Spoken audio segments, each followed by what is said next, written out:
का हमारे साथ अब इंडिया राइस एक्सपोर्ट फेडरेशन के वाइस प्रेसिडेंट देव जुड़ चुके हैं। देव नमस्कार।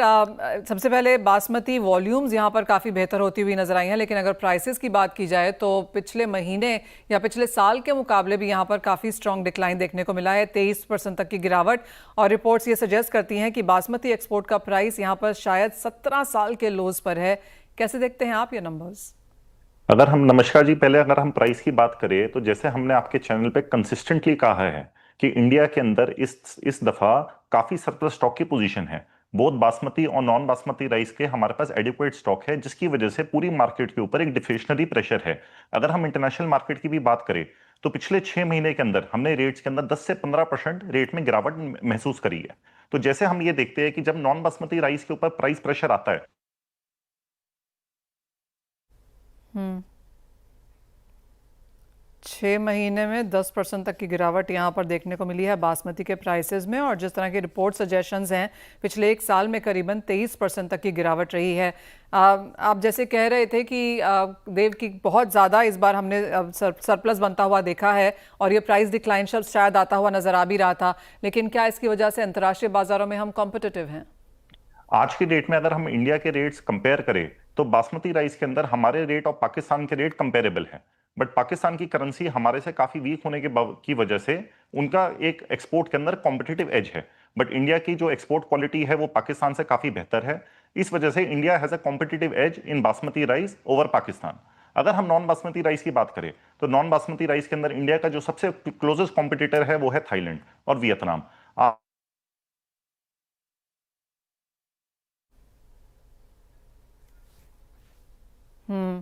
क्लियरली यहाँ पर मूवमेंट जो देखने को मिली है उसमें कंपटीशन इंडिया का काफ़ी ज़्यादा है। जैसे हमें देव बता रहे थे कि बासमती की जहाँ तक बात है तो पाकिस्तान के साथ कंपटीशन है, जहाँ तक नॉन बासमती की बात है तो थाईलैंड और वियतनाम के साथ यहाँ पर कंपटीशन निकलता हुआ नजर आ रहा है। देव, आपका ग्लिच है यहाँ पर वॉइस में, लेकिन आपसे ये जानना चाहेंगे कि नंबर्स वॉल्यूम कैसी है फिर अगर वो कंपेयर करें पिछले साल के मुकाबले?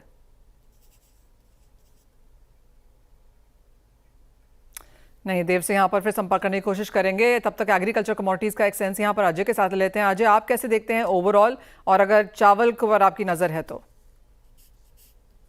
बिल्कुल, इस बार मानसून काफी अच्छा है और मानसून की वजह से हम देखेंगे हमारे जो फूड ग्रेन्स प्रोडक्शन है वो भी अच्छा रहेगा। चावल में डेफिनेटली उन्होंने जो करेंसी की बात बताई वो भी इम्पोर्टेंट है, और साथ में जो अभी हमने वाटर ट्रीटी का जो कंसर्न है उसकी वजह से मुझे लगता है कहीं ना कहीं इंडिया अपर एज में रह सकता है आगे जाकर, but it will take time.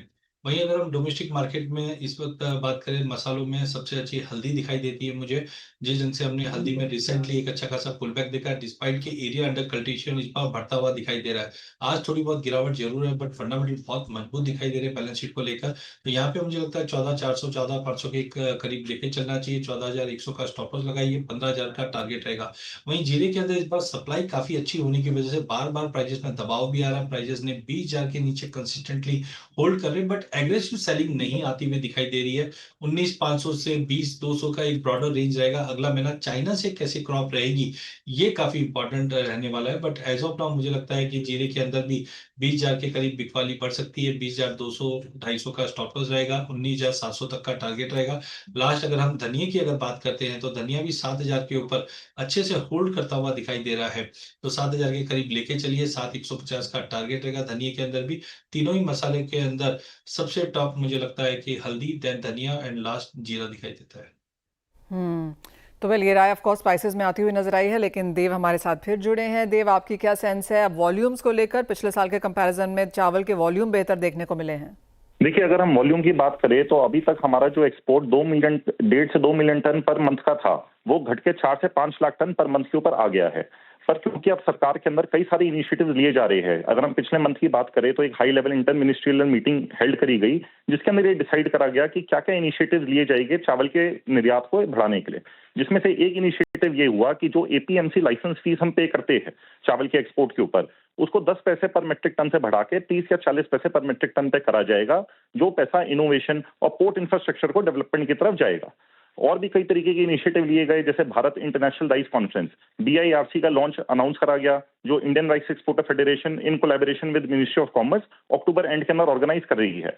इसके द्वारा कई तरीके के इनिशिएटिव हमने लाइन अप करे हैं, जिसके अंदर जिसकी वजह से इंडिया का जो उत्पाद का एक्सपोर्ट है वो वापस जो 2 मिलियन टन पर मेट्रिक टन के ऊपर था उसके ऊपर आने की उम्मीद है। तो आने वाले समय में ये उम्मीद है हमें कि अगले 6 महीने के अंदर, क्योंकि इंडिया का जो प्राइस है वो इंटरनेशनल मार्केट में सबसे ज्यादा कॉम्पिटिटिव है, हमारे पास सबसे ज्यादा सरप्लस स्टॉक है, और जो गवर्नमेंट का रिन्यूड फोकस है इंडियन राइस एक्सपोर्ट्स के ऊपर, उसकी वजह से ये एक्सपोर्ट दोबारा जो पिछले प्रीवियस लेवल्स थे उसके ऊपर वापस आ जाएगा। और साल का जो हम 20 से 25 million ton per annum export करते थे, जो अब घट के 8 से 9 मिलियन टन के ऊपर आ गया है, वो दोबारा 20 से 25 मिलियन टन के ऊपर पहुंच जाएगा। जो इंडियन हालात हैं फिलहाल यहाँ पर, जो अवेलेबिलिटी है चावल की, उसको कैसे देखते हैं आप? अगर डोमेस्टिक मार्केट की बात करें तो हमारे पास अभी 280 लाख मेट्रिक टन का सरप्लस स्टॉक है, जिसके जो डाटा अभी तक एफसीआई के पास आए है कि इसकी उम्मीद है कि 280 लाख मेट्रिक टन से बढ़कर 400 लाख मेट्रिक टन के ऊपर हो जाएगा अक्टूबर 2025 तक। तो जो एक बहुत ही अलार्मिंग सिचुएशन है कि इतना सरप्लस स्टॉक होने के बावजूद आज की डेट में हमारे पास इसका एक डेजिग्नेटेड ऑफटेक नहीं है। अगर हम एथेनॉल की हमने जैसे अभी बात करी कि तो 54 लाख मेट्रिक टन का हमारे पास इसके अंदर टारगेट है, और जिस तरीके से सरकार भारत राइस में और ओपन मार्केट के अंदर सेल करती है तो ये total sale 100 lakh metric ton के बियॉन्ड नहीं जा पाती। तो आज भी हमारे सामने एक चुनौती है कि किस तरीके से जो 300 लाख मेट्रिक टन का सरप्लस स्टॉक आने वाला है इसको किस तरीके से डिस्पोज ऑफ करा जाएगा। तो आने वाले समय में हमें ये उम्मीद नहीं है कि चावल के रेट बढ़ेंगे मार्केट के अंदर, और ये उम्मीद है कि ये रेट फर्दर 5 से 10% नीचे जा सकते हैं। ऑल राइट, सो 5 से 10% की गिरावट अभी भी चावल के प्राइसेस में आने वाली है, क्योंकि सरप्लस है, और सरप्लस अक्टूबर में जब तक अगली फसल आएगी तो शायद और भी यहाँ पर बढ़ता हुआ नजर आएगा। तो कुछ चिंताएं ऑफकोर्स यहाँ पर टेक्नोलॉजी, क्वालिटी मैनेजमेंट, उस सपोर्ट को लेकर भी यहाँ पर बनती हुई नजर आई हैं।